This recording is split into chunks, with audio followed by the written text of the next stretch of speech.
I've been following your journey, whether you know it or not. Now you do. So, and I even watched you on like Bachelor in Paradise and Oh stuff. God. So for me, I've always been a Bachelor fan. So I've watched all the US stuff. And I just thought it was like such a cool opportunity to be able to like talk to you about the behind the scenes of all that, because like being in the creative industry, I've been on sets of like photo shoots, video shoots, but I've never been in like a reality TV production. And I'm a little bit of a reality junkie. I'm not gonna lie. Like I like Yeah, Vanderpump Rules. I watch like I the love Vanderpump Housewives. I Rules. do. Oh my God. I can't wait for the next season to come No, out. I watch literally everything, you name it. My favorite, I don't know if you've watched Temptation Island. No, I haven't. Oh, you have to watch Temptation Island. See, is it kind of like a game dating show though? No, so that one, I would say this one is just it's the most fucked up out of all of them because I kind of basically like the that. whole premise, I know, I'm going to try to make this short and sweet, but the whole premise is that you go in with your partner, you guys get separated. There's a guy's villa, there's a girl's villa. There's temptation, like at the girl's villa, guys Hmm. enter, and vice versa. But every couple of days, the girls go to a bonfire and they see what their significant other is doing with other girls and Do they vice know, versa. or are they like secretly watching? No, so what do you mean, do they know? Because do they know that the other people are like watching Oh them at yeah, this yeah, bonfire? yeah, Okay, yeah, okay, yeah, okay. yeah. Like they fully know because the guys are doing it too, right? Like the guys go to a bonfire and then Okay. they get to see the girls doing whatever it is that they're doing. And then at the end of the show, you have like the final bonfire and you meet your couple for the first time. I think it's filmed in like 30 days. It's a month. Hmm. And you get to decide whether or not you're going to go home with your couple, you're going to go home alone, or you're going to go home with someone new. Is this so? Have you watched like Bachelor in Paradise US? Yeah. Assuming like you did your homework before Yeah. going on the show. So I think in was it the last season or maybe the one before where they kind of took the main girls out and put them in like a separate kind of hotel and they were off of the main resort and then they brought in new people. I think people were referring to that as like this whole like kind of copying Temptation Island, but I didn't really understand it at the time. But it's kind of Yeah. similar in concept, right? Yeah, like Love Island too, they have Casa More, which is it's the same That's concept, what it right? They was. yeah, Yeah. Okay. exactly. Okay. Okay. Okay. So like they pull the guys out, the girls out, and then they like introduce a bunch of tempting singles, but it's crazy. This show, like you have couples who have been together for 10 years and you gotta wonder why are you going on this show? Oh my God. I didn't Like realize it was like that. no, it's I'm telling you, Okay. I'm it putting it is. on the Take it from list. someone who has literally watched every single reality TV show. It's the best one. Like you Okay. and my boyfriend and Say I no watch more. it. So, yeah. Oh God, I have to try and get my husband into that. I literally, so honestly, I'm not a big fan of Too Hot to Handle, but it's You know kind what? of Yeah, that one there. I wasn't a fan. Mm-mm. Yeah, not super obsessed, but for whatever reason, Ryan, my husband, like liked it, and he doesn't watch anything. So I was like, well, I mean, if he's gonna watch it with Well, we're me, gonna I'll watch just it sit together. through Yeah. it. Yeah. But anyways, that's kind of the only thing I can get him into. And he does watch The Bachelor. That's what happened when we moved out from our parents. I was like, I don't have my mom and my sister to watch anymore. So I watched eight So you're seasons of watching it Game with of me. Thrones. Yeah, I had to watch 8 seasons of Game of Thrones to basically commit for him to watch Bachelor with me for the rest of our lives. You know what? I do understand him because I loved Game of Thrones. I've watched it It was twice good. now. It was good. I paused Yeah. every 30 seconds with questions, but it was good. It's such an intense show because there's so many characters and there's so much like Yes. development and so many different storylines. Like it is, I will Hmm. say it is very hard to sort of keep track of what the storyline is because there's so many Yeah. different storylines. That's it. He basically watched it a second time with me. So he was my, the person who told me everything that was going on. Anyways, okay. We could probably just like talk like this forever. Let's I give the people what they want. know. If you don't like reality TV, skip to like the first 5 minutes The of this first 10 podcast. minutes of this, yeah.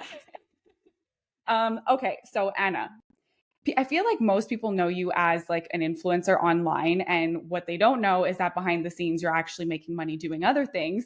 So you're a talent agent. You're supporting North America's top tier talent. You're working for, is it Dulcedo or Dolcetto?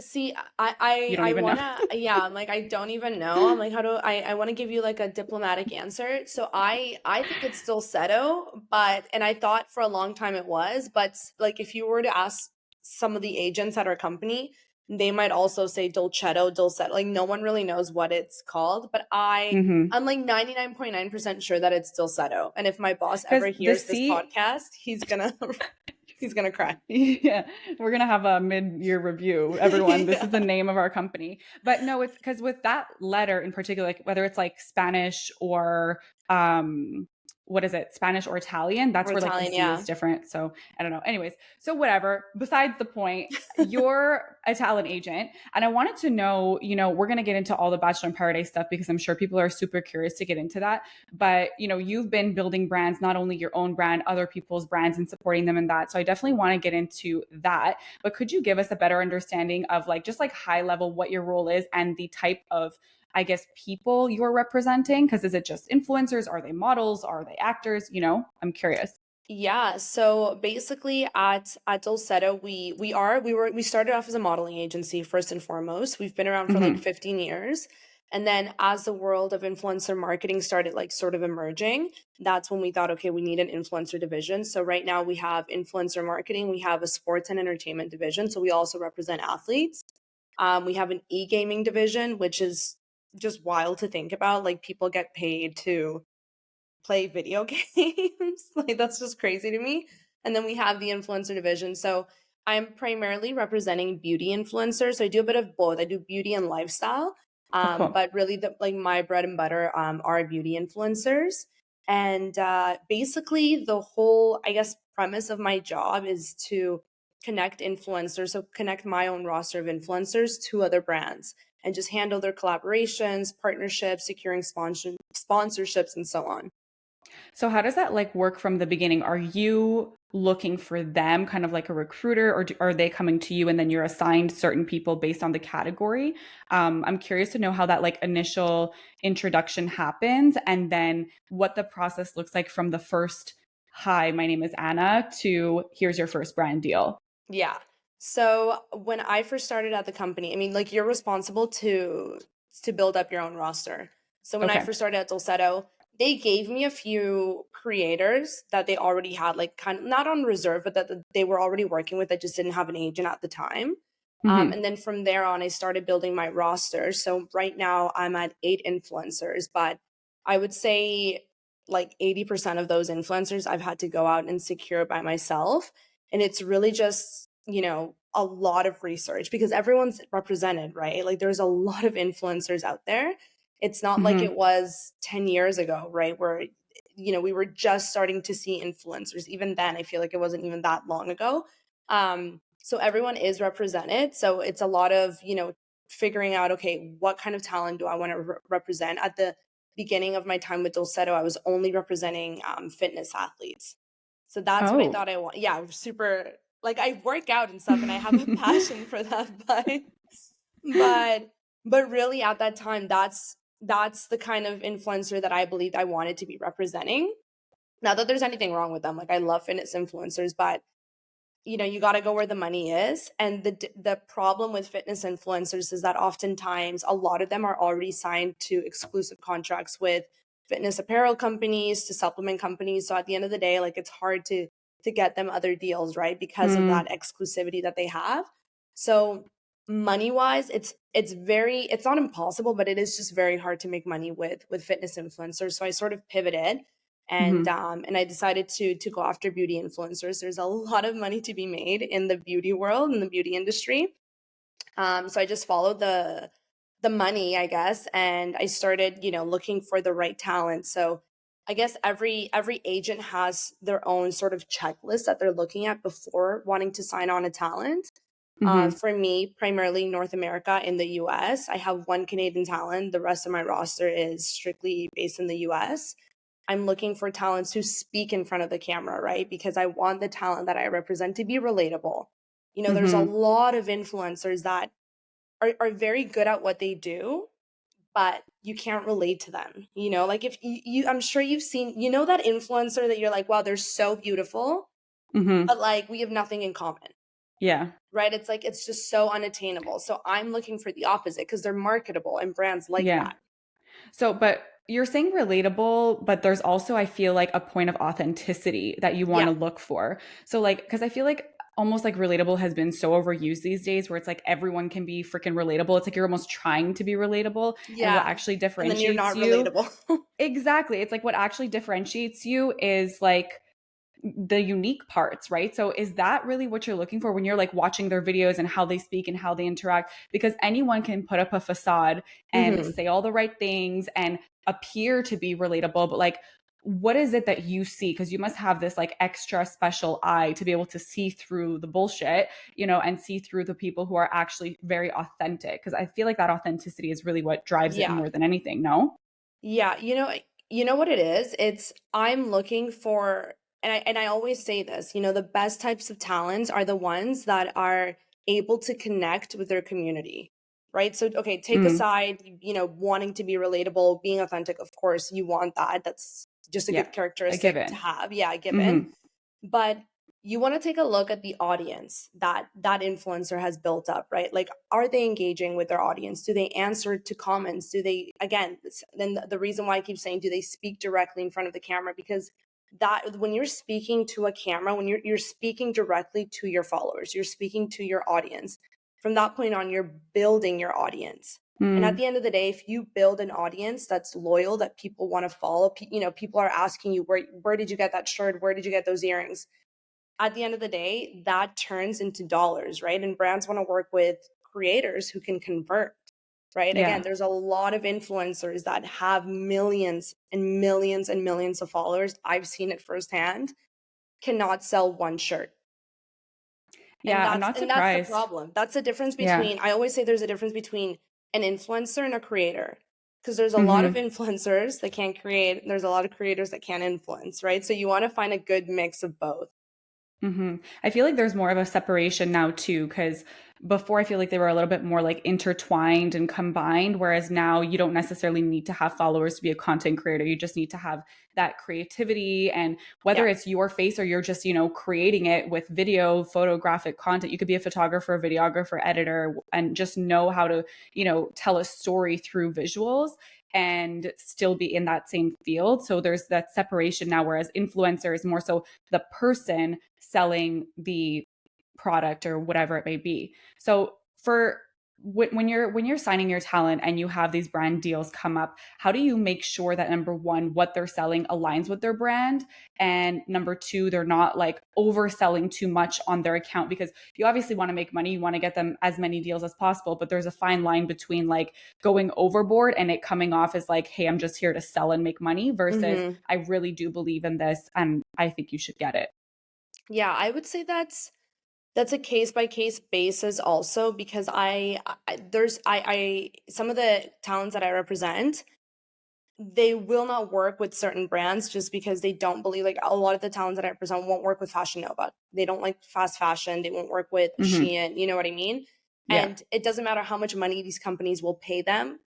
Like, I've had talents turn down $30,000 opportunities because they're like, no, it does not fit with like what I believe in. This goes against Hmm. everything that I believe in.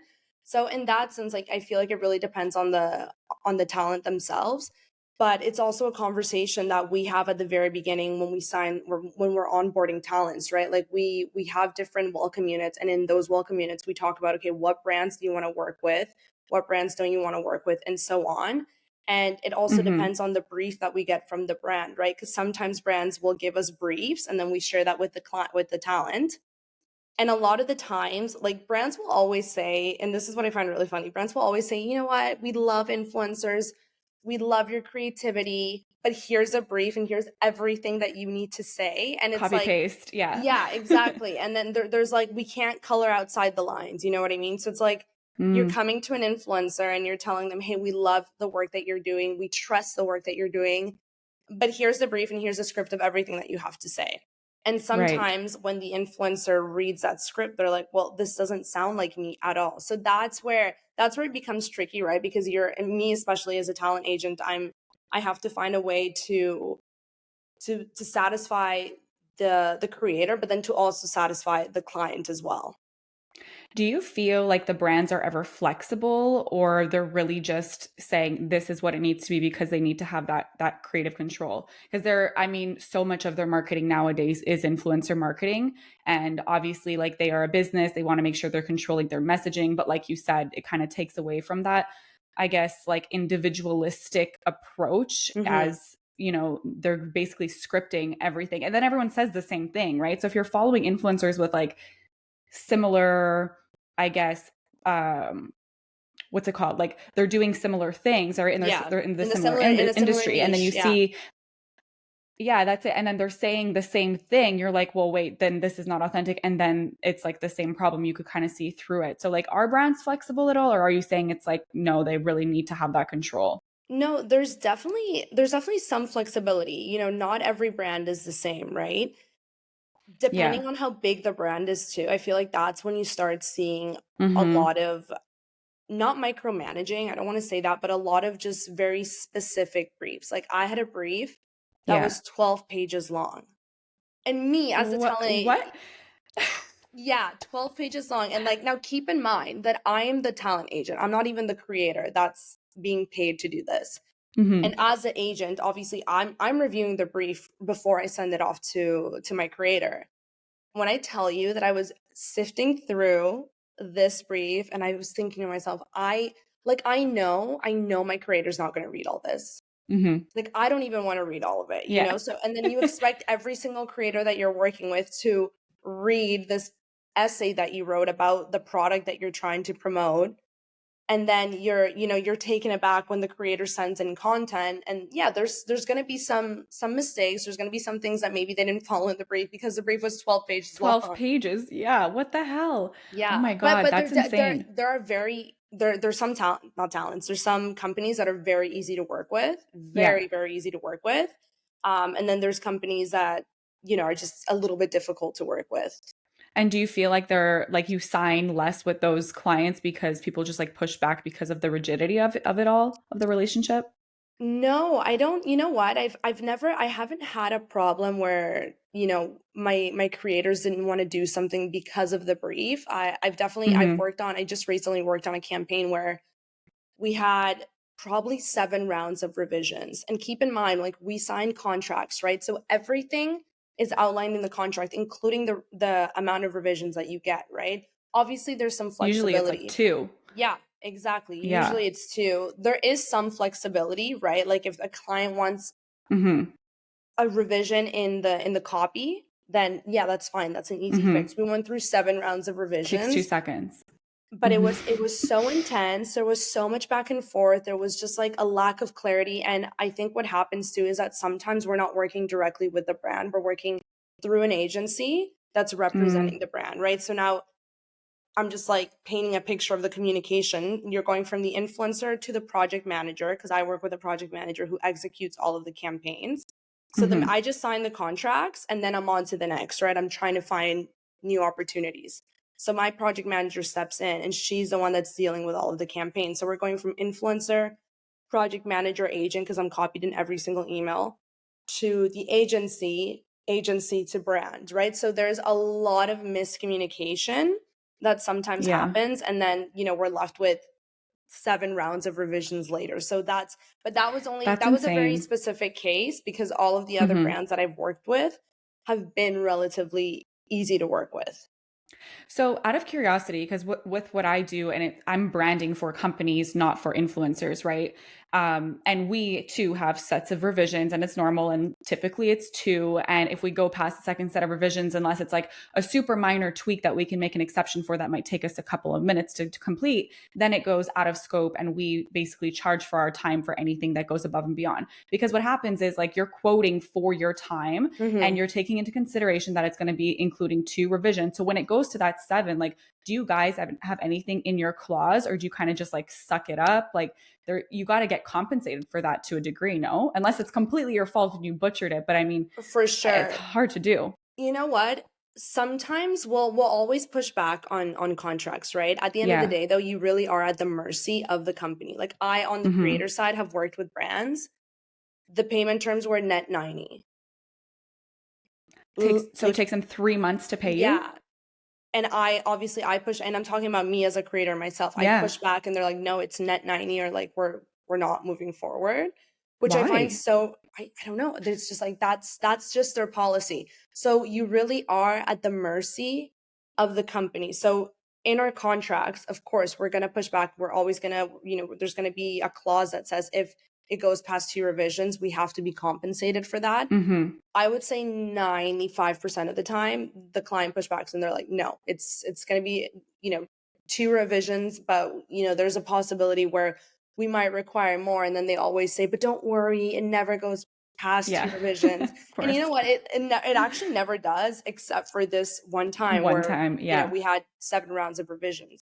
What I will Got say it. too, though, is that in the world of influencer marketing, like you're doing branding for businesses, right? Mm-hmm. Mm-hmm. I feel like with your skill set is more in demand, so you have more flexibility to really negotiate your contract, whereas for an influencer, everyone and their mom is an influencer. Yeah. So if you are pushing back on certain things, certain clauses that you don't like in the contract, they're going to say no worries, thank you, We'll next. find someone else. Yeah, because Yeah. they will find someone else, right? As Yeah. much as a brand wants to tell you, we absolutely adore you, we absolutely love you, we absolutely want to work with you, they're going to find someone else that does it for cheaper. Makes sense. Yeah, no, that's totally fair. It does make a lot of sense. It's just when you're representing, I'm a business, right? Versus an Hmm. individual. It's Exactly. a lot harder to find a business that can completely like execute something from A to Z. And it's also not, if they're bigger contracts, it's not that I'm just, putting a couple of videos together. I'm sometimes working with these people for months at a time, Yeah. sometimes over a year. But it's also dependent on the scope too. So I'm sure that some of the contracts too, like, do you have any agreements with your talent that are long term, or are they mostly all short term? So I do a lot of short-term contracts, but I've also signed like 6 months. 6 months would be the longest contract that I've signed, and I have a couple of those. Makes sense. And how does it work for like the pricing in terms of content creation? Do they look at the metrics of the influencer, how big they are, their engagement, all of that? Is there something like specific that they look at, or is it kind of like an overall assessment? You know what? I always say like influencer is the wild, wild west because It really is. yeah, and I love that. I love that saying because there's no influencer manual. Sure, you're going to go on Google Hmm. and you're going to type in, if you're a new creator influencer, you might type in how much should I be charging per post, and you might get a couple of Hmm. articles that tell you, well, if you have X amount of followers, you could be charging this XYZ. But the reality is that every influencer is charging whatever it is that they feel like charging, right? And what sometimes happens too is that you'll have one influencer that by the grace of God made a lot of money on one collab, and now they think that moving forward this That's is what the they're amount worth. that's what they're worth, right? Yeah. And I always say like you're worth as much as someone wants to pay you. So if you got 10K on a Yeah. collaboration and you have 10,000 followers, that is amazing. Like, good for you, make your money, Congratulations. congratulations. And I'm honestly kind of jealous, but the reality the reality is that that's not your going rate, right? So on Yeah. our end, and again, this happens during like the onboarding calls that I had mentioned that we do with our talents. So I always ask the talents, okay, what are you charging right now? Like, tell me your rates, and I want to know the background. Like, I want to know the history of these rates. How often are you getting these rates? Was it a one-off collaboration? Was it the highest you've ever been? Like, I need to know that information, and then from there on, I also take a look at what brands and what agencies are paying for the specific number of followers that you have. But not only the followers, but also the engagement, right? I've Hmm. represented talents with millions of followers that were getting awful views. Like, I was Hmm. getting, at me as someone who has 22,000 followers on Instagram, I was getting more views than someone that had 3 million followers, I right? believe you. Yeah. So that's where like it's not just about followers, right? But it's not Hmm. just one component. You got to look at an umbrella of different components, and then you're able to narrow down on a set price. Yeah, for sure. No, I've actually seen that firsthand in building out the Instagram page for this podcast. I have my business account, I have my personal account, and I can just see how they fluctuate. My business account technically has the most followers, but the lowest engagement. And the account with the least amount of followers has the highest engagement. Also because I'm posting regularly, more Yeah. consistently, I'm sharing, doing a lot of collaborations, things like that. So it's like there are so many elements to consider. I just like, yeah, it's crazy. Like I've even thought to myself, like, what would I charge? Like I have other friends that are influencers and this and that, and I ask them what their rates are. And like you said, it's the freaking Wild West Like because no it's one not knows what to consistent. charge. Yeah.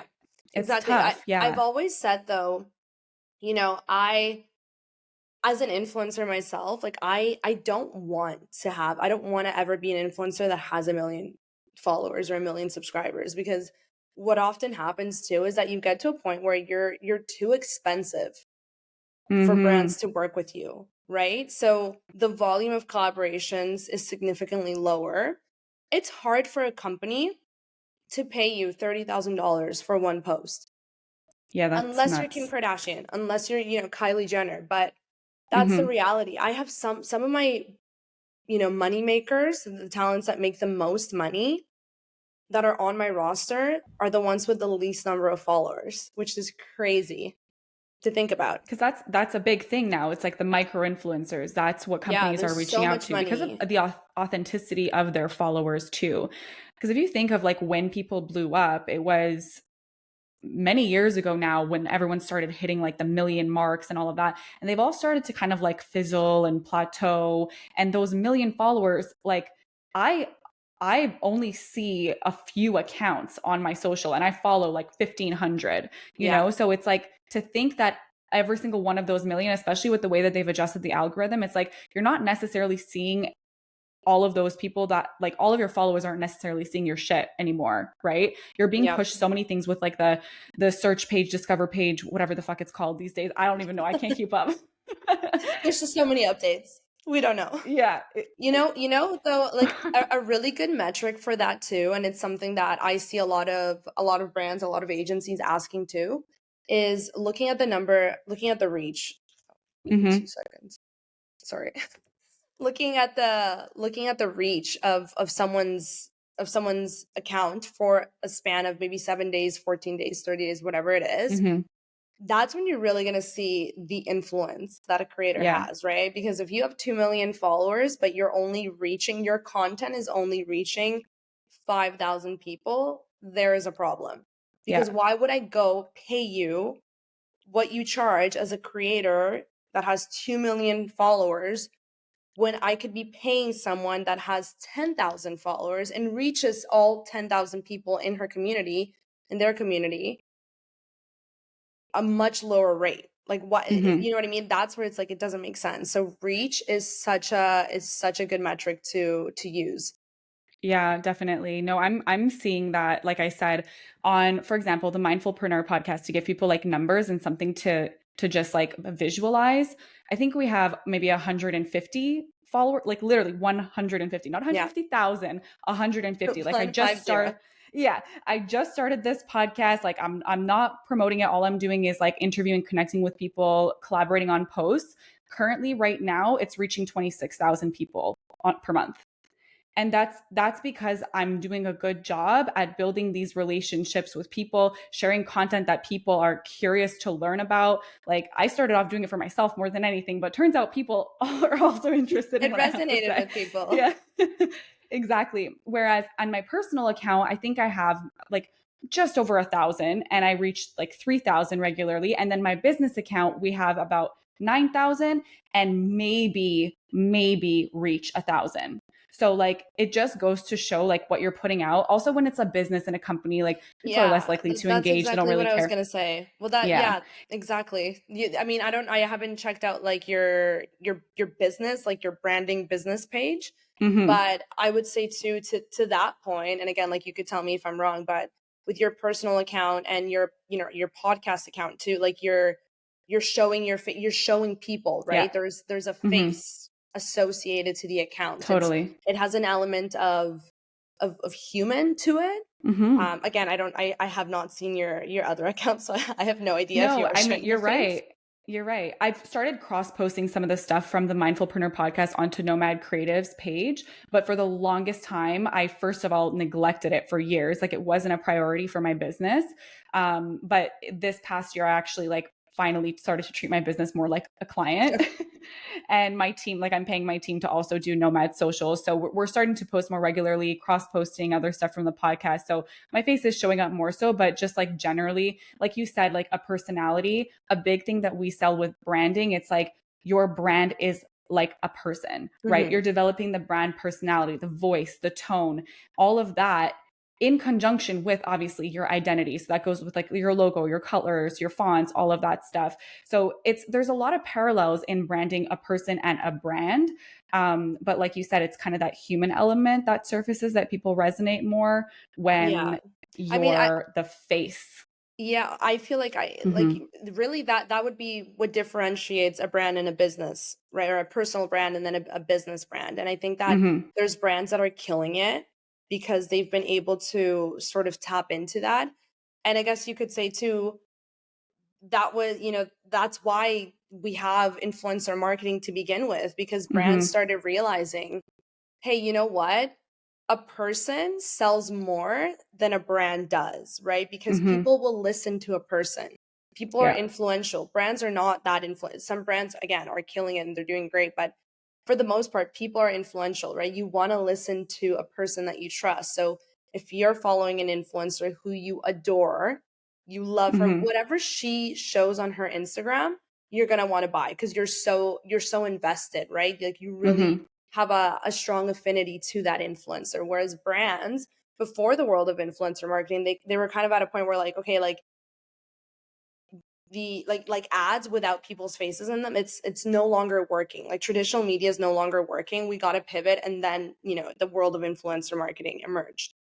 You know what this is even making me think of? So years ago, commercials even, they were just random actors, random people. Then they started plugging in celebrities, right? And then I think we got to a point where celebrities were just so like out of reach and like unattainable that they were a little less, I guess if we're using the word relatable. Then they started bringing in people like TV personalities. I've recently seen, going back to Bachelor, actually, perfect circle.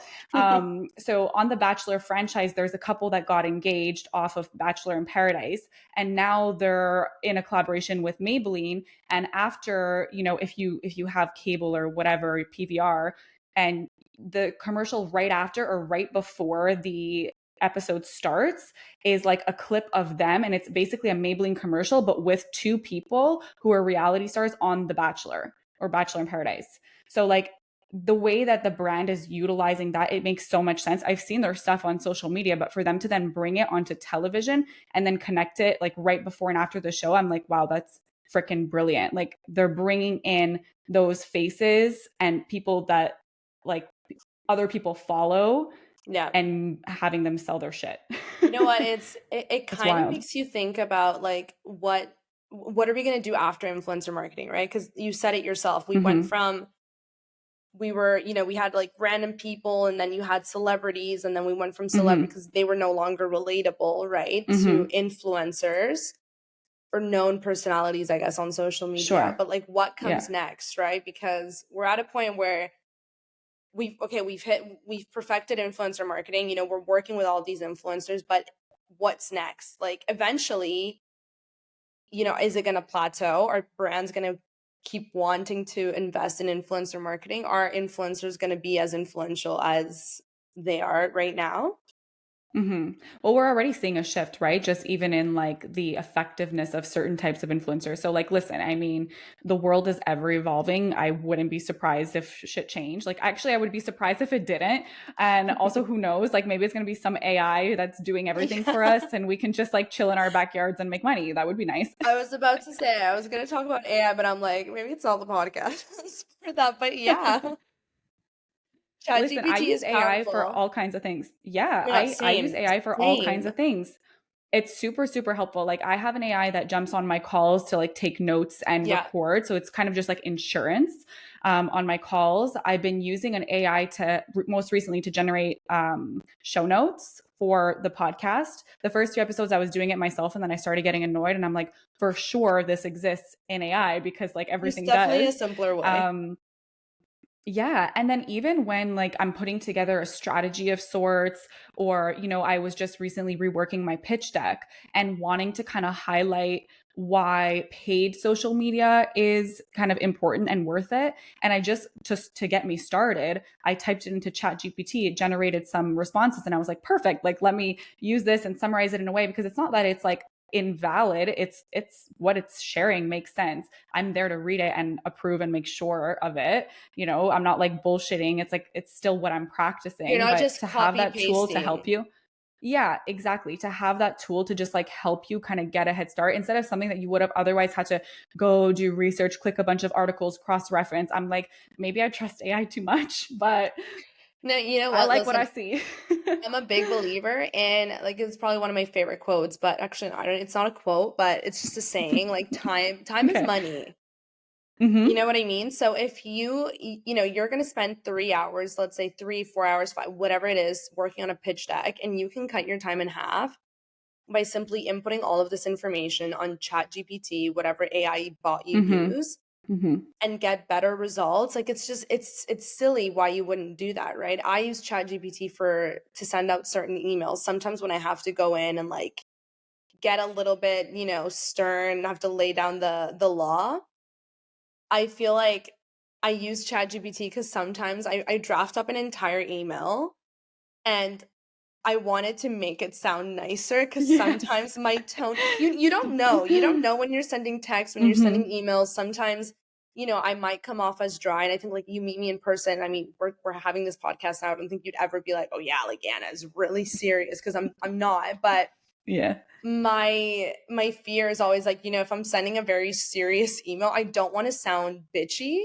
So I Mm-hmm. go on Chat GPT and it just like rewrites the email and makes it look so professional and so much better. And then yeah, then I take it, like I change some words because there's Yeah. words that I would never use in real Yeah. life. But it's amazing, and it cuts Mm-hmm. that time in half, right? So if I can spend less time writing out lengthy emails and then go straight into getting more money for my creators, and why wouldn't I do that? So you were just being choppy for a second. I like lost you for a hot second, Am but I anyways, back? yeah, we're back. Okay, we're We're back, back. people. Thanks to this wonderful technological software, no one will notice we had issues. Okay. So I kind of want to jump back, like, enough with AI. AI is cool. If you're not on the bandwagon, get on the bandwagon because you're falling behind. Like, it's, yeah, okay, if you think it's going to take over the world, like, I don't know, It probably get is, over but it. like, get over You it. got to embrace it. Get on Yeah, board. you got to embrace it. Get on board. Be a part of taking over the world. How about that? Exactly. What is Work it? with it, If not you can't against beat it. them, join them. Join him, girl. Okay, so with your personal brand, I want to talk a little bit about like how you've been differentiating yourself and then how that kind of led you into getting onto reality TV. You've been how fun. Oh my God. Like, I feel like I could have dedicated this whole podcast to that, but that would have just been We could selfish. have. I feel like people would have also been like, this is called the mindfulpreneur. What is going on? That's okay. Listen, I can do what I want. It's my It's true. company. It's true. It's so true. Yeah, but okay, so you're from Montreal. You started off building a following and influence there. I'm curious to know kind of like at the beginning, how did that take off for you to get you to where you are now? You have a significant influence and impact. I've been a follower of yours for several years now, and then watched you on your journey in on Bachelor in Paradise season 1 and 2, which I saw you joke around how like you're like season 2 I actually got some airtime, which you totally did. So start like bring me to the beginning. How did Take you you back. Take you create back. Anna, the social media slash reality How did person? I create Not that I mean it's myself? yourself, but yeah. How did you create yourself? Um, okay, I feel like I'm gonna give you a very cliched response because, again, I've done quite a few of these, and I've been on the other end where like I've interviewed other influencers too. And I Mm-hmm. feel like everyone says the same thing. Everyone's always like, I started off, I fell into this career. It was completely by accident. But for me, it was very much by accident. And I remember, like X amount of years ago, back when I think Instagram had just launched, I was going through my own personal journey of wanting to, I wanted to compete in bodybuilding, which just Oh, sounds, yeah, yeah. Oh, interesting. I mean, I I know a few know. people who've done it, but I wouldn't have pegged you for the bodybuilding type. Yeah, no, like I now no, forget about it. Like I couldn't think of anything worse that I would want to do. But back in the day, also when I was 18, like why is an 18-year-old wanting to compete? Like that's the time where I should have been getting drunk, but I wanted to compete. Um, and so I started posting pictures on Instagram. I even had a fitness account that I don't even want to like talk about, but yeah, I had a fitness account. Okay. And that was around the time where we were starting to see the first sort of couple of influencers, right? So I was doing a little bit of fitness stuff. I was like doing some fashion content. And then I came across, I'm sure you know her, Amy Song from Song of Style. I don't know if you know her. Actually, no. I was gonna say, just pretend you do. Okay, I do. So we go way back. So she's a huge influence. I would say she was one of the very first creators that I ever saw. And she made such an impact on me from such a young age, from 18. Hmm. And so I was noticing that she was getting a lot of traction and people were commenting and asking her questions. And again, she at that time, she didn't even know she was influencing anyone. She was just, posting stuff. And I was Right. thinking, you know what? I started watching her YouTube videos too, her really low quality YouTube videos. For anyone who's like hesitating on starting because you don't have the best equipment, it's okay. Like you got Hmm. to start somewhere. Hmm. Um, and from there on, I started seeing that she was posting with brands and that they were paying her. And I thought to myself, you know what? I've managed to build up an audience. I had, I think, like 2,000 followers at that time. I'm like, maybe that's something that I could do. So she was definitely Hmm. someone that I looked up to. And then from there on, I think like at the very beginning, it was very easy for me to grow my audience, like up until 10,000 followers. I think also because Instagram was so relatively new. Hmm. But from there on, I did a lot of outreach too. When I hit like the 3,000 mark, and I was getting a lot of free stuff, and I was accepting everything and anything. Like Hmm. I don't like tea, but I was promoting tea. Like I would have promoted anything you gave me. Like I'm That's a so big funny. coffee drink. Yeah, it's so not on brand for me. I don't like tea. Like I'll drink tea because I'm like, yeah, I have to be healthy, but like I don't like tea. But I would have promoted anything and everything, right? And that's sort of how that happened. And then it just, went from being gifted certain products to brands being like, okay, well, we're going to offer you $50 for this. And at that time too, you're like, $50 for a post? Whoa, are you sure about that? And then $50, went to $100 and $100 went to $500 and so on. But that's really how that happened, right? It was I would say like the first 2 to 3,000 followers were really purely like not by I don't know by accident, but like it was just me posting stupidities about like my fitness journey and my outfits and this and that. And then the more that I started like looking at other influencers and seeing that people were actually making careers out of this, that's when I sort of pivoted and I was like, you know what, like I think this is something that I can do. Like I can Mm, post pretty pictures. I'm creative. I love that aspect of it as well. And so yeah. that's what I started doing. And then the next day I went on Bachelor in Paradise. That's too funny. So, talk to me a little bit about like your rate card because I mean, we spoke a little bit about like how it's very difficult to price and it's a wild west, but for you specifically, because it depends on whether, you're doing multiple posts, if it's just a photo Yeah. versus a video, like what is kind of the standard today in terms of like ask from a brand, like what type of assets that they want from you, and then maybe just like a range of like what they would pay, I guess like minimum and maximum, like hmm I guess like maybe like your cheapest brand deal in the last year versus like the best one, for example. So and I want to start off by saying that I depending on the brand that's talking to me, that's sort of what I use to to gauge how much I want to charge them, right? Because if it's a Right. really big brand, like let's say L'Oreal, I know they have the budget to spend, right? So Yes, of I might course. upsell, right? I might be like, Mm-hmm. oh well, actually my rates are this much. For Mm-hmm. someone of my, my caliber, I have 22,000 followers. I mentioned it. I tend to charge anywhere from 1,500 to 2,000 for a video, right? But from there, I build out a package because you not only have to look at the deliverables, right? Whether it's a static image, I don't even think brands are paying for static images anymore. All I see are videos, it's video content. But Mm-hmm. you know, what are the deliverables, right? Is it a reel? Is it an image? Is it stories? Is it a video that's syndicated to another platform? What's the length of the video too, right? Because that Yeah. changes things. Mm-hmm.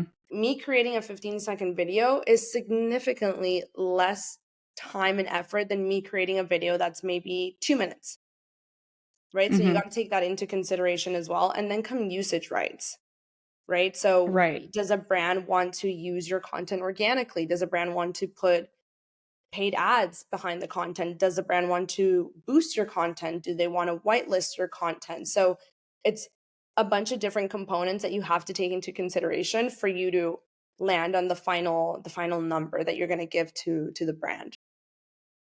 So I've heard about usage before too, and I'm like by zero means an influencer, but I like to edit shit on my own personal account. Like I am creative, like I studied design and I know how to edit, but I really just do it for myself. But I've recently had a lot of like accommodations kind of reach out and ask because I do it for myself, and then they're Mm-hmm. like, oh, we really love this. Like, would you do it again? Na na na. And I've been chatting with some people and they're like, yeah, like you can price your reel for like X amount, depending on like if I'm, recording it because they're giving me a free stay at a place, or, I have to basically go on a hike to like get the Yeah. content, like all of that takes, you have to get taken into consideration. And then the usage rights they were mentioning to me, which like I'm still trying to wrap my head around because like you said, like how do you even price that?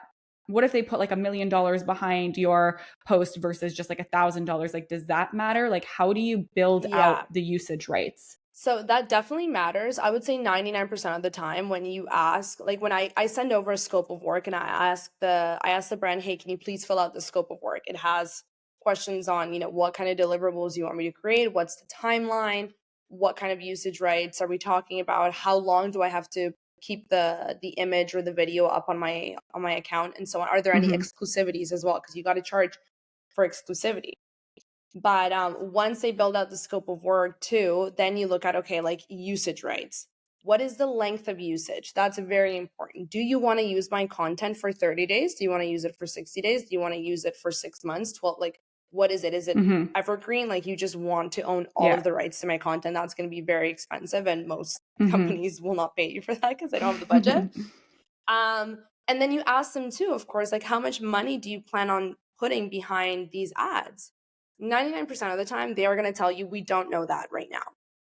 Sometimes, like in the rare occasion, they might tell you, but the reality is that it's such short notice, right? Like at the end of the day, it's a marketing decision, and they're like, you know what? Yes, we're gonna allocate $200 for this piece of content, or we're going to allocate Mm-hmm. $5,000 to run this ad, right? Like you really don't Mm-hmm. know, and the brands can't tell you ahead of time. So as a rule of thumb, I typically do 1/3 of what your base fee is for 30 days. And that's, again, just me. Oh, Wait, I am don't I back? understand. What does that mean? Yeah, no, but 1/3 of your basic fee.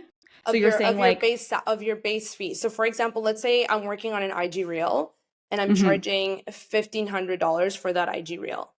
I'm going to Yeah. charge for usages for 30 days. I'm going to charge $500. That's 1/3 of 1,500, right? So I'm going to charge Mm. $500 for 30 days. If you want to do 60 days, then it's going to be 1,000, and so on. If they want to use it for longer than 6 months, yes, I might cut them a deal. It might not be $500 every single Yeah. month, or Mm-hmm. um, but that's typically the rule of thumb. Now, for some of my bigger talents too, they just have a base fee of $1,000 per 30 days. Some have a base fee of $1,500. Like I got, like I said, it is the wild, wild west. Like no one knows what to Yeah. charge. But that is the rule of thumb. It's 1/3 of what your base fee is, and it's also per piece of content. Don't forget. So Okay, yeah. if you want a TikTok video, and if you want, I would say it's per platform.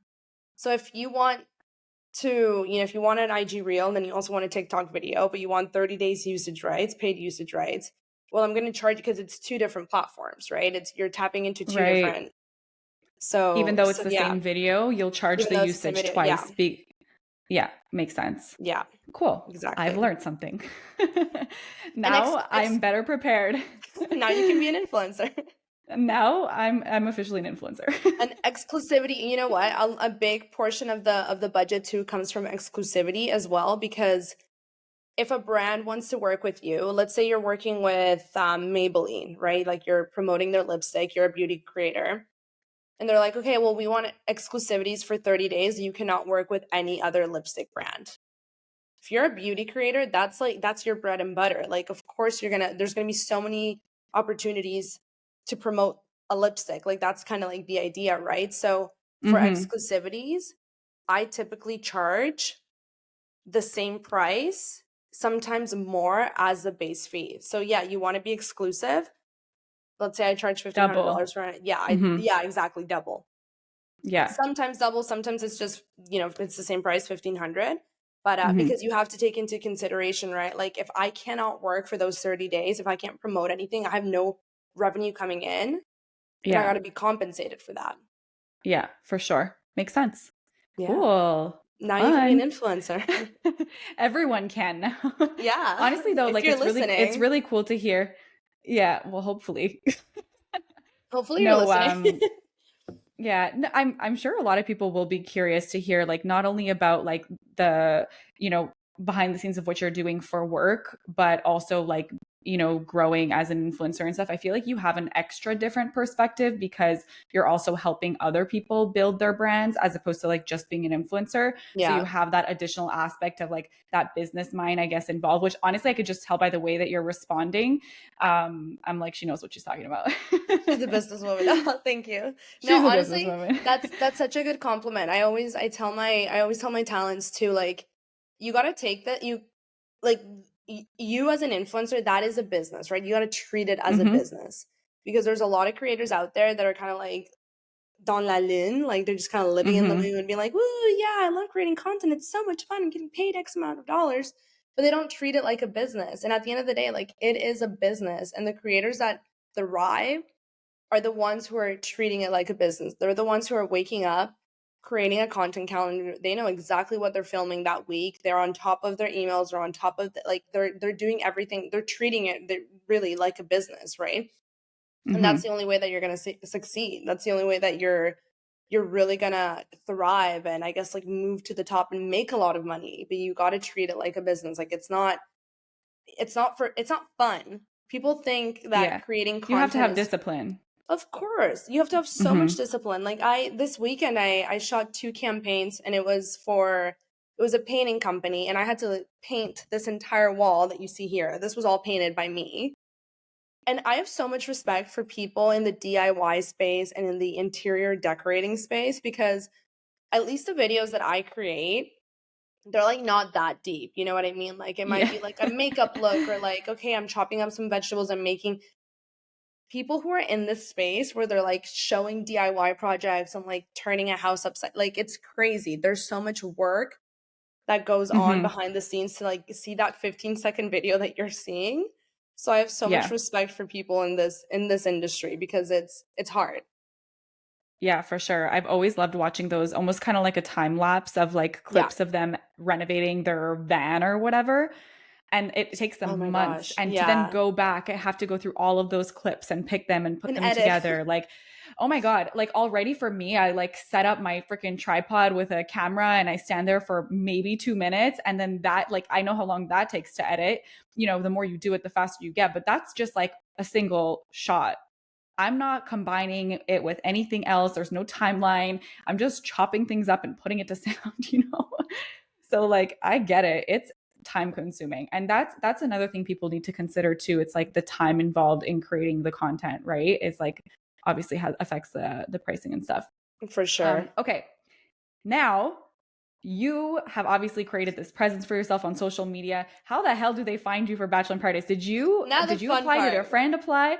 Yeah. Okay, so basically what happened is that one of my best girlfriends, she was actually the winner of Bachelor Canada like 4 years ago, 5 years ago, whenever we had a Bachelor in Canada. Like, Oh yeah, that's true. I kind of forgot about it, but yeah, everyone forgot about it. you know It's what? okay. Isn't Kevin, who was the bartender, wasn't he on the or was he on the US season? I think he was on The Bachelorette Canada. And then he might, I think, I could also be wrong. Kevin, if you're listening to this, I'm sorry that I don't know the I think he was. origins. I do. Okay, you know what? I think I do. I think he was on like one of the Bachelorette in Canada, and then they put him Oh, on no, you know what Paradise. it was? I know what it is. I figured What? it out. Because he met Astrid in the like Mexico. He was he was on Bachelor Winter Games. Yeah. Do you Is remember that how that? they integrated him into the US? That's how they integrated him into the US Yeah, I stuff? think that's what it Okay. was. Yeah. Like, do you remember Mm, Bachelor Winter Games? It was so yeah. random. Like, they did one Very season bad. and yeah, very like awful. They had people that like did not even speak English. Like, it was just very weird. But yeah, Bachelor Winter Games, that's what it was. And then they integrated him into the US Yeah. franchise. But that, yeah, that's exactly how that went down. So anyways, long story short, because I'm rambling, but my girlfriend, she won The Bachelor so many years ago.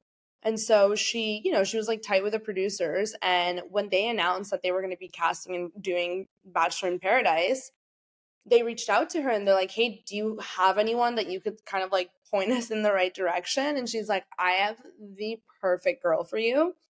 So she sent me the application. I actually had to apply. Like, I didn't get any special treatment. Hmm. And the application is so tedious. They ask you like, it's like a questionnaire of probably 30 questions about the kind of lover that you are. Do you fall in love Oh. easily? Are you super emotional? Are you a bad boy? Are you a bad girl? Have you ever cheated on anyone? Like, they ask like really deep questions, like what happened with you and your Hmm. ex? Do you still have problems? Do you have mental health problems from an ex? Like, I very, feel like they very like deep that. questions. Yeah, for sure, right? Like, they're at the end of the day, Yeah. they're building a show, right? So they're looking Yeah. for they want people that are going to fall in love really quickly, because that's just so entertaining to watch as a viewer, right? Like, Hmm. you don't want to watch someone that's guarded and has, it's kind of closed off, like Mattia from my Hmm. Yeah. season. You Yeah. want to watch someone that's like super emotional and like wears their heart on their sleeves. I'm pretty sure that's what I said too, right? And then yeah, and then from there on, you do a couple of casting calls. We did ours virtually. I think in the US you go in person, or I don't know if it's still done virtually because of They COVID. fly you. Yeah, yeah, Yeah, I yeah, think yeah. with the US they fly you, they fly everybody into like a city and then it's usually in like a hotel or something and they Yeah. interview everybody there. Hmm. Yeah. So ours They have budget for it was that. We yeah, I don't was have gonna say budget. that's yeah, exactly. Canada, the Canadian version is slightly on the lower end. Yeah. It's like they couldn't even get you on a plane to like Cuba, Where it was I filmed in what, know. Ontario somewhere? Yeah, it was filmed in it was filmed in Georgian Bay, Ontario. I hate saying that. Oh, Whatever. It was camp too. Like they say like yeah, okay. Well, paradise. yes, no, season 1 was like season 1 and season 2, it was really night and day. Like, really, really night and Was day. it? Yeah. What how? Well, just the In whole terms of just setup. like the Okay. I'm Yeah, and curious. I Tell me think more. so too. Like, if you're watching it as a viewer, you're looking at it and like you're gonna see that the production value increased significantly in season 2. But season 1, like, we were sleeping in cabins, like literally log cabins, and we were on a campground, like a summer campground. Season 2, we were at an actual resort. Yes, it was still in Ontario, Okay. but like we had hotel rooms at least, right? And the food too, You like, did? Okay. yeah, yeah, yeah. We had hotel rooms, and then season 1, again, it was like during the pandemic, so we had to follow so many different protocols. Um, the food situation too was just really, really awful. I think everyone complained about the food situation during season 1, and then season 2, we were getting like Mm. breakfast buffets. We were getting like, it was just, the food was so good season 2. Like, all I did season 2 was eat. Amazing. Maybe not the best thing being in a bikini all day, but Yeah. I'm sure you appreciated it. I know you love your food. I do. I do love to. I do love to eat.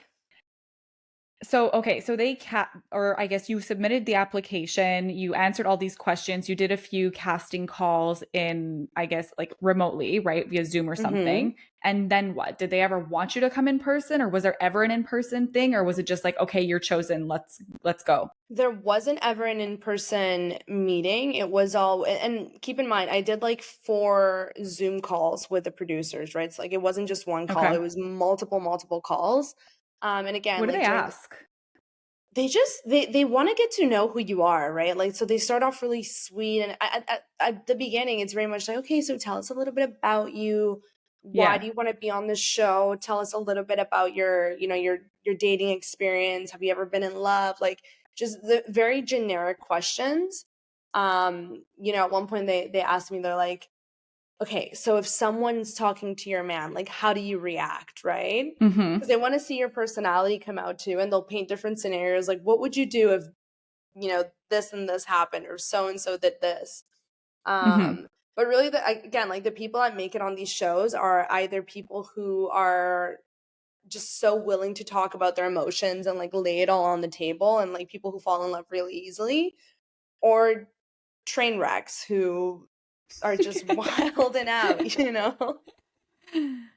Cough, Joey. Cough, Honestly, Joey, cough, Sam, cough. he's they're so honestly they were entertaining though. You But got you that's got to it, give it to right? them. That's Yeah. they're very entertaining. Yeah, Yeah, super I'll give you entertaining. I'll give I you think I some I'll give you some information after the podcast that I cannot say Oh, can't tell you wait. live. Guys, don't tell anyone. No, okay, no, that's really cool. So you then got cast, they selected you. Like, what was that like? They just like send you an email, they told you on the last call, and then what? They book you a flight, get you to what is it, Georgian Bay? Georgian Bay, Ontario. So yes, I mean it's very similar to season 1, season 2, but season 2 they actually asked me to come back on the show. Got it. And I Yeah, had makes told them, sense. like, I don't want to do this again. Like, it was the worst experience of my life, season 1, especially because I got sent home literally on day 3. So I really didn't want to do it again. But the Yeah. process of that is basically, you got an email being like, congratulations, you've been selected. And even then, even though you're selected, it doesn't even mean that, like, you're going to go on the show, by the way. Like, at Okay. Oh, any point because in time, they could cancel your contract and say, hey, actually, we don't need you. right, because some people come in like near the end, right? So I guess depending on how things are going and relationships are going, the producers Exactly. know there's like, I guess a few people they like flew in and they're just like chilling in a hotel waiting until like, okay, Yeah. like you can go in today, right? Is that how it works? Yeah, like I know I think there was a couple people season 2 that were supposed to go on and then didn't make it on. Okay. So, Yeah. yeah. Probably because of that, right? And Yeah, I'm yeah. assuming they select based on how they see things going down and like Exactly. Like who they might you feel. have to keep in mind that the producers they have their own storyline, right? Mhm. Now, whether or not the storyline is playing out the way that they want it to, if it is great, then they're going to bring in someone new to sort of stir the pot, but if the storyline that they were hoping for is not playing out as they wanted it to, then they're going to be like, okay, we're going to hold on this person because now there's just no storyline, right? Mhm. Makes sense. So they Yeah. follow that. So what does it look like in terms of like camera crew? How many people are around you at all times? Like, do you get any privacy whatsoever? So you're shooting for 12 hours a day. And then so like obviously, you have your, like, I think as soon as you're done shooting, which could be, there's no clocks, by the way. So you have no sense of time. Oh shit. Yeah, they hide all Well, clocks, aside from like the sun. aside from the sun, but you know what I mean? Like you have Yeah. no idea, okay, did we just wrap up filming? Is it 1 a.m.? Is it 12? Like you have no concept of time, which is really weird. Like really, Yeah, really weird. weird to not be able to look at the clock and be like, oh, it's this time? Yeah. Um, so once you're finished filming, you go back to your room, whatever, you hang out and then you go to bed, and then the next morning you gotta wake up and do it all over again. So you have breakfast and then you go get ready. It's always beach casual. They're going to come knock on your Mm-hmm. door to wake you up, and they're going to say, "Oh yeah, it's beach casual, ladies." It's beach casual every single day, which just means wear a bikini and look cute. Yeah. And then you go and you get mic'd. The whole Mm-hmm. miking process probably takes about an hour to mic everyone, right? You're doing a lot of testing, test 1, 2, 3, making sure that everything is good. And then you actually get on set, and then you're filming all day. From that moment on, when you're filming, there's cameras everywhere, right? Sometimes you don't see them, right? But if you're having a conversation, there might be 3 cameras on you. So you might have a camera here, you might have a camera right in front, and you might have a camera here as well.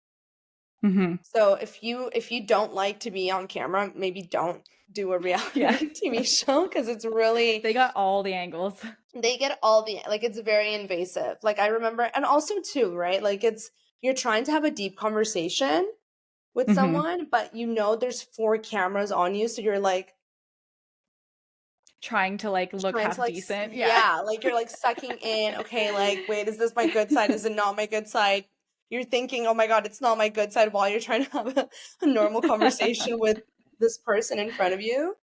But yeah, there's cameras everywhere. And then you also have producers, like, so everyone has their own story producer, basically. So you get assigned a producer, and he basically is your ears. Like, he has ears on everything you say, right? Like, you are mic'd up, but sometimes they're not like, you think they're not catching conversations that you're having, like, on the side, because cameras aren't on you. They catch everything. Mm-hmm. So that when you go and do your Interesting. one-on-one, yeah, so that when you go and do your one-on-ones, that they bring up stuff that they heard while You're you saying weren't your being one-on-ones filmed. like your interviews, right? Like when you go and do Yeah, the interviews? That's what one-on-ones yeah, is? Yeah. yeah, Oh, okay. I always wondered what that was like, because like even the concept of a producer, like it's different when you're like on set of a photo shoot and like a video versus like a reality show like that. But to know that every single cast member has their own person yeah. basically assigned to them and listening to them all the time. That's so interesting. So Like, that's the person that's then interviewing you yeah, and so they're asking exclusively? you, yeah, exclusively, and they're asking you questions like, okay, like, earlier today you were talking to so and so, and you mentioned this, and you're like, Mm. oh, I did not think you were listening to Yeah. that. No, they listen to everything, Sneaky. right? Because at the end of the day, like, it's a story producer, so they're also building their own story of, like, potential sort of scenarios that could happen, right? That's the whole How does point that of. process work? But how do they do that? Like you're saying they build it, like it's obviously not in their head. They like do they I guess they must have meetings amongst themselves afterwards and then For converse and sure, for sure. brainstorm. Like I it wouldn't must be be this whole surprised. thing. Yeah. Yeah, yeah, yeah. I mean, at the end of the day, too, like, they're building a show. Like, a lot of people think reality TV is just so, like, unscripted. I mean, it is unscripted. Like, I don't get a script, and I don't have to say lines. There's nothing I have to rehearse. But at the end of the day, like, you're making a show. People are not interesting. Most people aren't interesting. Yeah. Like, They have to tell a story of some sort. for Yeah. 12 hours, I'm sorry, like, no one wants to watch someone for 12 hours. We're not interesting. Humans aren't Yeah. interesting. So you have to create certain scenarios, and certain, and that's where, like, sometimes we'd have games where, like, it'd be like truth or dare. You have to answer certain questions about things that happened that no one was listening to, but your story producer heard you talk about this, so they're going to plug in, that tidbit of information into that game, so that when you know what I Ah, mean, yeah, yeah, it's yeah. there's a lot of, like, Yeah. planting that's going on. Mm-hmm. Did you ever feel manipulated? No, I never felt manipulated at any point in time myself. I definitely, there was an instance where I felt like the producers really wanted me to make a decision, and Mm-hmm. I wanted to make a different decision, but they were really like, no, like, you should go with this, like, without saying you have to you have to pick this. Oh. They were really, like, So they were swaying kind of it. like trying to sway you in one Yeah, direction exactly. because it seemed better for their storyline. Yeah, I think it made sense for the storyline, and I also think that I ended up making my own decision, and I feel like it it affected what happened afterwards. Okay, so like you were kind of influenced a little bit by what they kept telling you, right? Not that I was influenced because okay, I don't even know why I'm like speaking Did in it like code. mix up?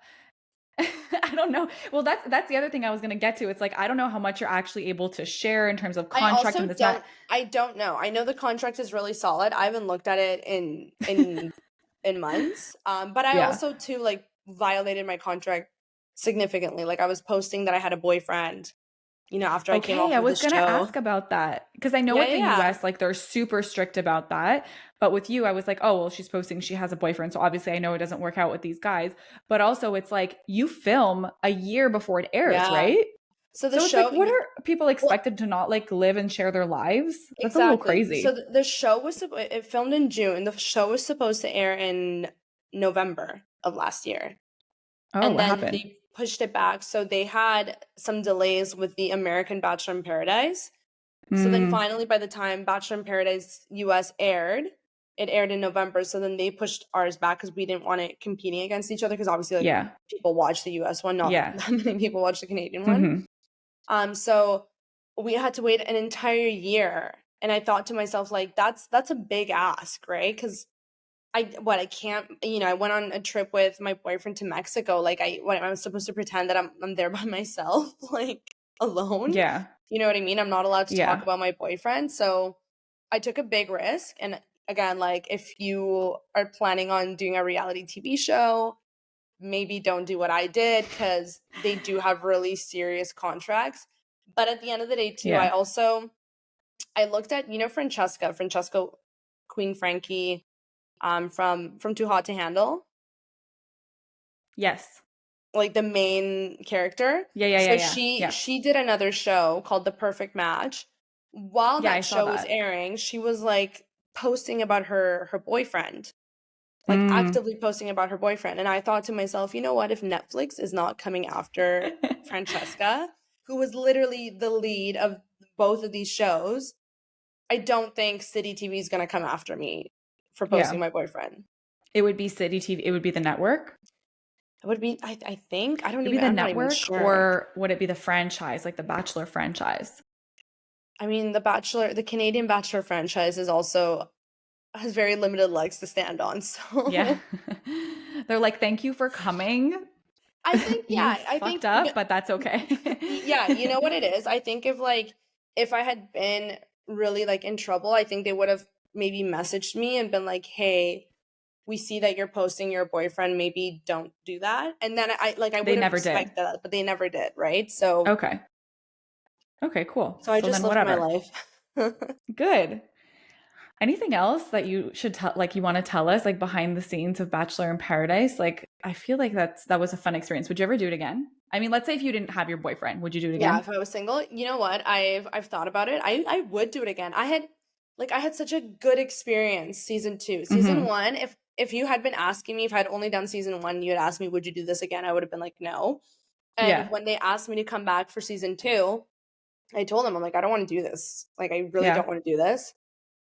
And then they asked me again and I said I don't want to do this and they offered me X amount of dollars and I was like I don't want to do this. And then all of a sudden I found myself I quit my job. And so I was like, okay, I do have like one free month before like I start having to like look for a job, like what else am I doing? Hmm. And then I booked a call with the producers and I was like, okay, I'm actually thinking of doing the show. And then they offered me more money and I was like, okay, cool. Now like Perfect. perfect. Now I'm gonna do the show. But I'm glad I did it. It was such a great experience season 2. I had so much fun. I met so many amazing people that I'm still friends with. Yeah, But that's yeah, like cool. if you're considering doing a reality TV show, just like it's not for everyone. It's really not for Hmm. everyone, and you're gonna be put in so many uncomfortable situations too, because it really takes a specific personality to do these shows.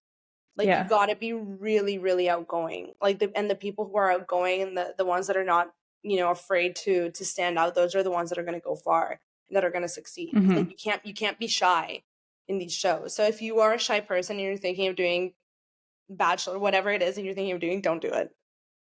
Yeah, no, it totally makes sense.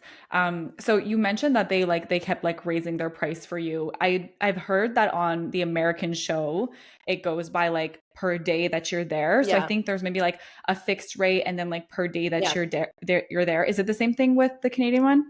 No, so the Canadian one is just one fixed rate for the entire time that you're there. So if you're there for 3 days, you're going to get paid, it's a lump sum of money that you're going to get paid. It's not, there's no advantage to being there longer, right? And that's where I think the difference too, because in the American one, like there's a lot of strategy too behind shows like this that people Yeah, don't people want to realize. Like, stay longer because they want to get paid more. exactly. So like Hmm. I hate to be the one to say this, but people are so like, well, they're not there for the right reasons. But at the end of the day, like no one's really there for the right reasons. Like I'm sorry, if you think going on a show, like if you think that you're only going on the show to find love, like that's probably the lie that you're telling Yeah. yourself, and that's what you're telling other people. And like that's the you might fall in love, and that would be a bonus, right? That would be a plus. Yeah. But the reality is Yeah. that most of these people, like, you're going there to either promote yourself, you're going there because you're getting paid, you're going there because you want the exposure, you're going there because it's Yeah. fun, like, and then yes, and then you might find love, right? That's the goal Yeah. too, right? Like the goal is to Yeah. find someone, because that would be, But just amazing. like you said, it's a bonus. And I think it's actually been kind of annoying because it does come up all the time in all of these shows. It's like, oh, you're not really here for the right reasons. And like, you don't want to find love. And it's like I do, it would be nice. But like, if I didn't, I'd also be fine. Like I'm here for the opportunity. And one, I guess, reality star that was very open about talking about that is Caitlin Bristow, who Mm-hmm. was on The Bachelor, then The Bachelorette, and then she was hosting some of the seasons. So she's been involved in the franchise for a while, but she was the first one to say, like, listen, when I did this, I had no money, I had nothing to lose. And I was like, hell yeah, I'm going to do this for the opportunity Yeah. and then see what happens. And then, she found love and she's gotten so many opportunities from this. She's built brands from it. Like she was smart, like talk about businesswoman, like she figured it out. And it's very easy to just, leave the show and not do anything. And that's Yeah. fine. But honestly, I feel like if I were ever in that situation, like I'm married, it's kind of not in the cards for me. But if I were in that situation, I would totally think like that too, like, and Well, anyone who says otherwise, I think they're just lying. yeah, I feel like that's a very political answer, right? Like very diplomatic answer. Like, yeah, no, I really want to find love, but like, you are going on a show, a TV Yeah. show. You know what I Hmm. mean? In Like front of millions of in front of people. millions of Yeah. people. It's not, first of all, it's not natural to fall in love on a TV show. It really isn't. I'm not saying it doesn't work. Like Hmm. yeah, there's success stories. Like my friend Chelsea, she met Austin Yeah. on the show. They're still together, and like that worked out for them. But for the Hmm. most part, like the reality is, it's not a natural way to meet someone. It's not a natural way to fall in love either. Because a lot of the conversations too that you're having for 12 hours all day, Hmm. like you eventually run out of things to talk about, right? And again, like your Yeah. selection of individuals is very limited. Hmm. Sure, they're gonna bring on new characters, but like at the end of the day, if you're on this show and you don't vibe with anyone, you have two options. You can either self-eliminate, go home, be like, you know what, this isn't for me. Hmm. Or if you are on the show because you want to make money, because you want to put your name out there, whatever it is, then you're gonna do everything in your power to stay on the show, even if you haven't made a connection. But then you're gonna fake it, right? You're gonna play up Yeah. this part like, yeah, I'm really in love, or yeah, like I'm falling for you, whatever it is. But at the end of the day, like you're not, and that's Hmm. okay. But I feel Hmm. like, yeah, like every time you ask someone, they're like, no, of course I'm here for the right reasons. I just want to fall in love and leave here married and you're like, okay. That's far-fetched. The whole married thing and engagement, I can't believe they started doing that. It's insane. Like, listen, some of them are actually still like together and stuff and actually Yeah. getting married from Bachelor in Paradise, but they stayed engaged for years after because they were Yeah. like, we recognize how We insane this is, recognize that we have been engaged after 5 days. Yeah, like it's insane. Mind you, I think the Bachelor in Paradise versus Bachelor Bachelorette actually makes more sense because you're spending all day with the Yeah. same Oh my person. gosh, absolutely. Yeah. So Chelsea, she was on the Bachelor, Hmm. and the stories that she would tell me too, I was like, this is insane. Like half the time you're not even spent you literally don't see the Bachelor. Like you'll get maybe Yeah. like a 2-minute interaction with him during the whole day, and then that's Yeah. it. So I'm like, That's how crazy. how are you even supposed to like connect with this human being that you're here for? Like it Yeah. doesn't make any sense. And then you wonder why all the relationships fail. But listen, that franchise is going a little stale, and they're getting a lot of pushback. So they Well, got you to know make some what? changes. They are making changes. So The they have Golden the Bachelor. Golden Bachelor. Mm, yeah. Did No. you Are you not a wait? fan? Wait, did you watch Men Tell All yesterday? No. Okay, I have not been. I know I'm a Following the really season? bad Bachelor Nation person, but yeah, I have not been following the season. Okay, I'm following this season. I've had like trouble. Like the last few seasons, honestly, were not really the greatest, but it kind of just like gives me something to watch with my husband every now and Yeah. again. I heard the season's good But though. I do like her, Charity. Yeah. She's good. I do like her. But so they did a little intro of the guy Gary, and at first I wasn't sure, but then when they gave him his backstory and did his little clip, it was actually really well done. And Yeah. I'm curious. I'm curious, but where I'm saying there's a lot of pushback is also in like the format. And like we're saying, it doesn't really make sense with how limited the time is with the people, and it's always the same thing with the rose. Like there's no twist. Like they've been doing the same thing for 20 years, Yeah. so I think people are Maybe we're just gonna see getting some old. twists. Because they Maybe can't we'll see. there's no way that they can keep the same exact formatting for people who he's what, 70, he's 70 or he's 71 70 71 something.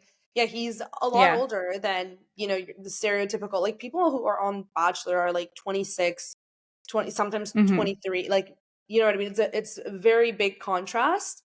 So I Yeah. feel like I'm excited to see what they do. I But can't don't you imagine that think it's that going to be the same. But don't you think then it's like almost too much of a change? Like already the change in my eyes is like they have an older demographic, and just in that I think it's going to be entertaining because like you see the way that he Yeah. responds like in the audience, and like he you could see the age. It's funny. So there's entertainment in that for He is sure. 70. But then yeah, but then there's also the element of like how much changes too much at once. Like they're not going to completely reformat the show when they're already introducing this one new element. So it's like, I wonder if just like A B testing, it's like, I wonder if they're going to Yeah. test this first and then maybe introduce something else after, or maybe introduce Yeah. like the format element to one of the main shows. I don't know. That's just like the But that's business person why in me no, thinking. and I get that. I love that you're thinking like that. That's part of the reason though why I'm so excited to watch this show. And I think like Yeah. already that in itself, like the questions that you're asking, that you're wondering, Mm-hmm. I want to believe that everyone is also wondering this as well. So I feel like already they're gonna have There's so much enough. viewership because Mm-hmm. people are just gonna be genuinely curious. Like, what are they gonna do? Yeah. Yeah. What is the casting process like? The biggest question that I want to know is there a cutoff for like casting women of a certain age? Because what if I'm 25 and I'm into silver foxes? No, for sure there's a But cutoff. you're like, absolutely not.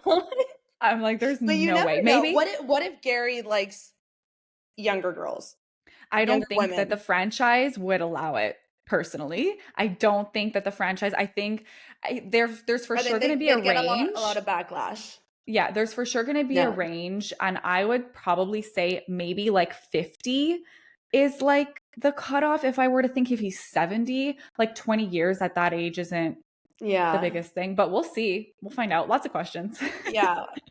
Yeah, no, that I'm so so so excited. But yeah, you know what? You're right. I did hear about his story and about his sweetheart and how she died. I know. And it No, was, it's and how he cute. got emotional and stuff too. I was like, And you okay, know he what? has He's potential. he's he's good looking too. Like He's he's a okay. catch. You He's think he's okay. okay? I think he's Okay. okay. But do you think he's okay because you're significantly younger than him? Like imagine Mm, you're 70. You as a 7-year-old, he's not okay. would you be into Gary? Because me as a 50, me as a 28-year-old, I'm into Gary. Listen, I could appreciate an older man even at this age. I don't think the fact that I'm 30 makes a difference, but I I feel like I have a type if he were older, and I don't know that he is it. But he's also not like ugly, you know what I mean? So he's If you're like, listening to let's say this, Gary is really hot. Don't listen to Alyssa. no, but like if I don't know. He's what I would say is if I were to fall in love with someone's like personality, then like I would probably think he was more attractive than he is. But like just looking at Yeah. his looks, I feel like, so maybe ask me when the season's over, I might be like, Zaddy. You might jump ship. I Okay, might got jump it. ship. Okay, we'll regroup in a couple We're months gonna, when yeah, they're I was done gonna airing. say, I feel like we're gonna have another, like a part two to this, just to talk about. Yeah, we'll follow up. For anyone who just wants to listen to reality TV shit, everyone else can jump ship and Oh my forget gosh. about it. You know, I Okay. think there has to be a podcast that's covering this show. Like there has to Oh, there be. are tons. There are tons. Like all those bachelor, like Listen, this is a what are they called? business opportunity Alums. for you. Listen, I don't know that my listeners care so much about it, but we'll find out. I'll give you the stats Yeah, after this we will. airs. We'll see. We'll see. Imagine it's like 5,000 views. I'm like, oh Yeah, shit, imagine this girl. video blows up. Like, imagine the type of influence that I have. I'm dead. I'm dead. Maybe we'll start our own podcast. Yeah, exactly. I'm telling you, Just make a shit ton of there's a money. lot of business potential here. Okay. Well, we'll regroup, like I said, but Yeah, we're gonna honestly, put a pin I on had that. so much fun. I had so much fun talking to you. It felt like you've been a friend of mine this whole time. The way I wrap up my podcast is with what I call mindful minute. So if you had one thing to leave anyone listening based on your experience in life, what would it be? A piece of advice? Piece of advice. Again, I'm gonna be super, super cliche, but I kind of mentioned this at the beginning, but you know, whatever it is that you want to do in life, whether it's painting, whether it's, I don't know, like playing music on the side of the street, fucking go for it. Like, Mm-hmm.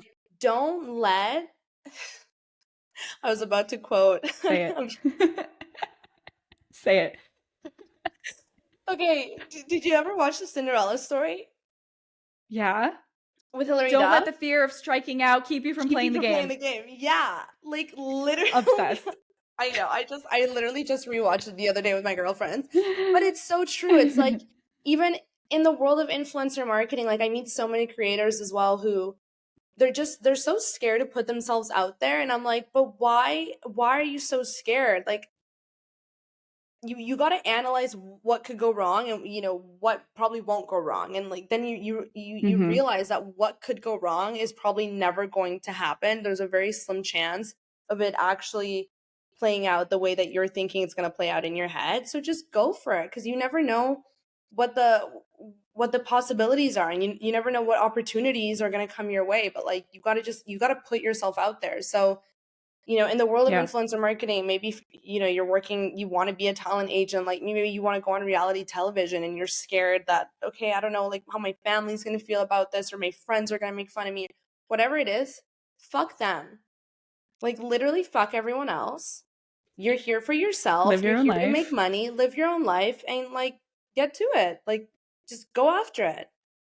I love That's it. it. Yeah, no, I would preach the same thing, like chase those dreams no matter how crazy they sound. Thank you so much for being on the podcast. Where can Thank you for people having find me. you? Yeah, no, I love this so much. As Like I feel like we're my gonna hang up selfie and keep light just talking. my selfie light just went out. I'm like, wow, Oh, lighting perfect. makes such a big difference. Yeah, for sure. You can find me on Instagram at Ana Cruz. You can also find me on TikTok at Champagne Cruzy.